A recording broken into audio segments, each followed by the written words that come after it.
এ দুনিয়ার সবাই স্বার্থপর হয় না, কিন্তু প্রতিটা মানুষ আবার কোনো না কোনো স্বার্থ ছাড়া পাশেও থাকে না। বাস্তব। ধরেন আপনার দেখবেন হঠাৎ করে একজন প্রতিবেশী হোক বা দূরের কেউ হোক, হঠাৎ করে যদি আপনার পাশে থাকে, দেখবেন সব বিষয়ে আপনি তার পাশে পাইতেছেন, তো আগে যাচাই বাছাই করবেন যে ও কোন কারণে আপনার সাথে এত ভালো ব্যবহার করতেছে, আপনার এত হেল্প করতেছে। অবশ্যই তার কোনো একটা উদ্দেশ্য আছে, কারণ উদ্দেশ্য ছাড়া কেউ কারো হেল্প করে না, কেউ কারো পাশেও থাকে না।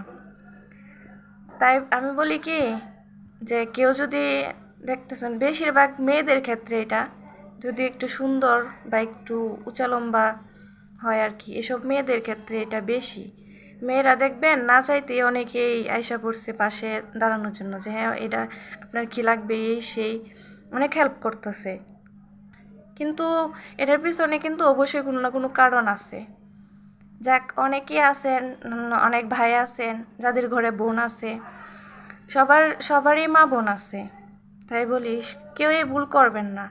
অনেক ছেলেই দেখবেন আপনারে ভাগ্নি ডাকতেছে, আপনারে আপা ডাকতেছে, যে আমার ভাগ্নি নাই, তুমি আমার ভাগ্নির মতো, আমার বড় বোন নাই বা আমার ছোটো বোন নাই, তুমি আমার নিজের বোনের মতো।